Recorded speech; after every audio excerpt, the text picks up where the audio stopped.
Jadi kalau kita tidur pagi, itu bukan hanya meningkatkan risiko sakit diabetes, tapi penyakit-penyakit yang lain. Dan satu hal, Rasulullah mengatakan, jika kita tidur setelah sholat subuh akan meningkatkan risiko pikun, Pak. Pikun loh, Bu. Ya, Pak, gampang pikun. Lah kalau kita sholat subuh menjelang maghrib setelah asar, apa yang terjadi? Islam melarang, kita dilarang oleh Nabi kita tidur menjelang maghrib, betul? Bukan karena nanti ketidian setan, bukan ya. Secara medis diketahui bahwa orang yang kebiasaan tidur antara asar sampai maghrib itu akan menurunnya daya tahan tubuh. Jadi gampang sakit infeksi, Pak, kalau Bapak tidur menjelang maghrib. Kalau sekali lagi setelah sholat subuh gampang pikun, aliran darah ke otak itu tersumbat, ya, jadi stroke penyakitnya. Tapi kalau tidur setelah asar sebelum maghrib, itu daya tahan tubuh kita akan menurun. Jadi gitu ya jawabannya, Bu. Justru ini yang paling penting, materi terakhir ini 6 langkah praktis. Ya, Bapak bisa lakukan di rumah mulai hari ini. Langkah pertama, mulai hari ini jangan makan malam, Pak.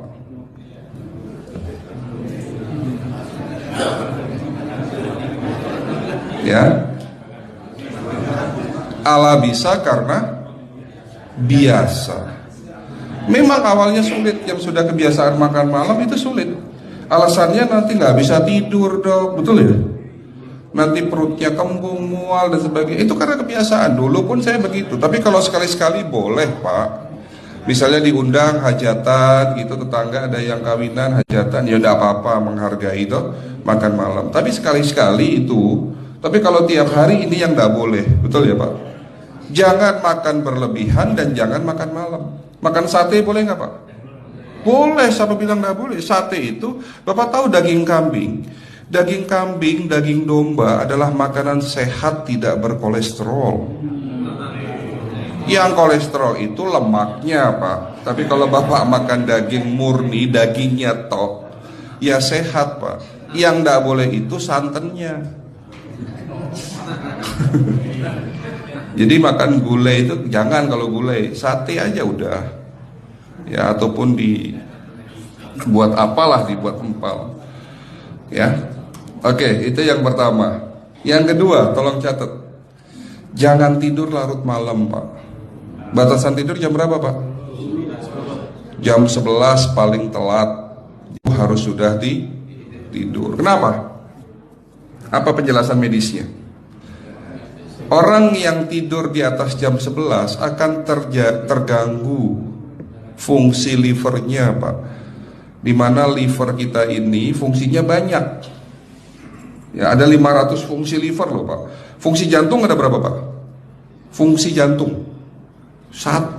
Fungsi jantung tugasnya untuk mompa darah. Fungsi ginjal ada berapa? 2. Absorpsi dan filtrasi.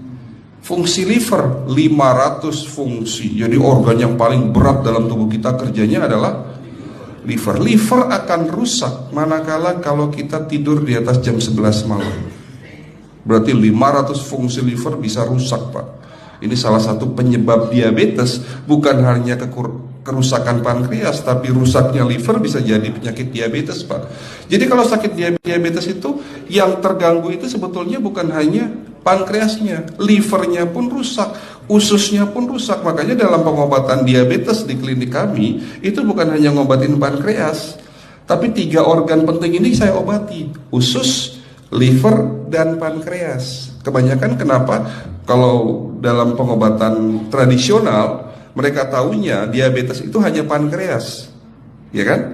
Tapi di sini dalam pengobatan holistik, orang yang kena liver itu 3 organ ini pasti rusak: usus, liver, dan pankreas. Salah satu penyebab dari kerusakan liver akibat kebiasaan tidur larut malam. Jadi salah satu penyebab diabetes pun bisa karena tidur larut malam. Ya, batasan tidur jam berapa? Sekali lagi, jam 11 harus sudah tidur pulas. Jadi jam 10, setengah 11 paling lambat kita harus tidur pulas. Nanti setelah jam 1 boleh bangun. Yang penting jam 11 sampai jam 1 ini harus tidur pulas. Jadi kalau Bapak mau sholat tahajud jam 2, setengah 3 ya monggo. Ya. Oke, itu yang kedua. Yang ketiga, air putih Pak dijaga 2 liter sehari. Bagaimana cara minumnya yang baik? Rasulullah sudah ngajarin kita ada 6 sunnah. Harus duduk, pakai tangan kanan, seteguk demi seteguk, membaca basmalah di saat minum, diakhiri dengan alhamdulillah, kan begitu. Ya, pagi hari minum 1 gelas bangun tidur sebelum sholat subuh. Setelah sholat subuh boleh teh, tapi juga dibilas dengan 1 gelas air putih. Sebelum mandi nanti Pak, minum air hangat. Kalau Bapak mandinya pakai air dingin boleh, tapi sebelum mandi minum air hangat, biar tubuh kita ini jangan terlalu dingin di saat kita kena air dingin. Sampai maghrib pastikan 2 liter sudah masuk dalam tubuh kita.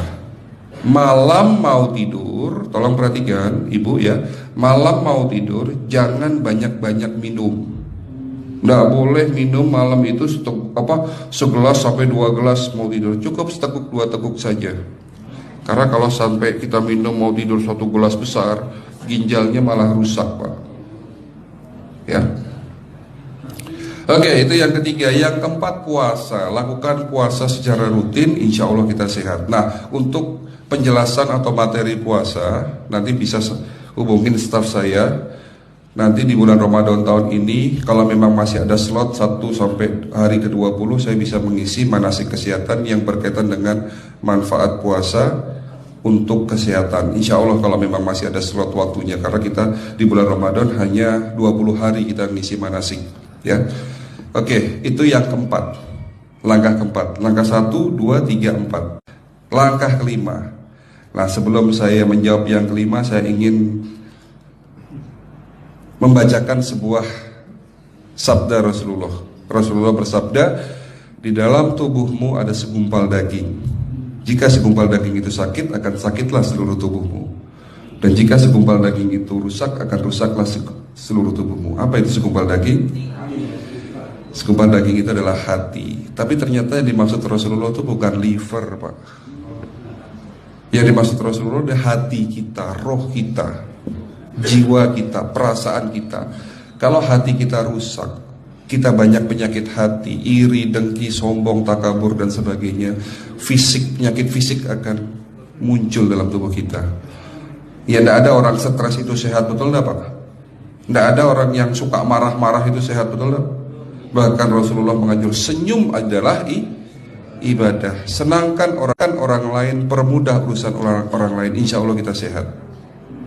Ya, jadi itu langkah ke-5. Langkah 1 sampai langkah ke-5 sifatnya individual. Bapak bisa lakukan sendiri di rumah. Tapi langkah ke-6 ini butuh bantuan pihak dokter atau rumah sakit. Kira-kira langkah ke-6 apa Pak? Lakukan pemeriksaan sebelum sakit. Jadi periksa itu jangan nunggu sakit baru periksa. Jangan seperti kayak Bu Ustazah tadi, diajak periksa, jawabannya takut ketahuan penyakitnya. Setelah stroke baru datang ke klinik untuk minta diperiksa. Kalau sudah stroke susah nggak nyembuhinnya Pak? Kata kayak beliau nih, sudah 2 tahun tidak sembuh-sembuh karena sudah terlanjur stroke. Tapi kalau beliau melakukan general check up, mohon maaf ya Pak, kalau beliau melakukan general check up rutin, insya Allah tidak akan kena stroke. Karena sebelum stroke sudah diobati dulu. Karena stroke ini bisa kita lihat dalam scanning dengan alat yang saya punya, insya Allah kelihatan ini. Oh, ini sudah mulai ada tanda-tanda mau penyumbatan, buru-buru diobati. Memang takut Pak, tapi pesan saya jangan takut. Ya, lakukan pemeriksaan supaya kita tahu, supaya kita kenal. Gitu ya Pak. Jadi kira-kira di jemaah ini ada enggak yang mau saya ajak periksa kita semua? Pesan terakhir dari saya, lakukan pemeriksaan sebelum terlambat. Ini pesan saya dan pesan seluruh dokter di dunia sebetulnya. Lakukan pemeriksaan sebelum terlambat. Ya, karena dengan kita melakukan pemeriksaan kita akan kenal tubuh kita. Kalau sudah kenal kita akan sayang sama tubuh kita. Betul Pak? Ada pepatah mengatakan tidak kenal tidak sayang. Cukup sekian dari saya. Mohon maaf kalau penyampaian kami kurang baik. Akhirul kalam, wabillahi taufiq wal hidayah. Wassalamualaikum warahmatullahi wabarakatuh. Kalau ada pertanyaan masalah teknis nanti langsung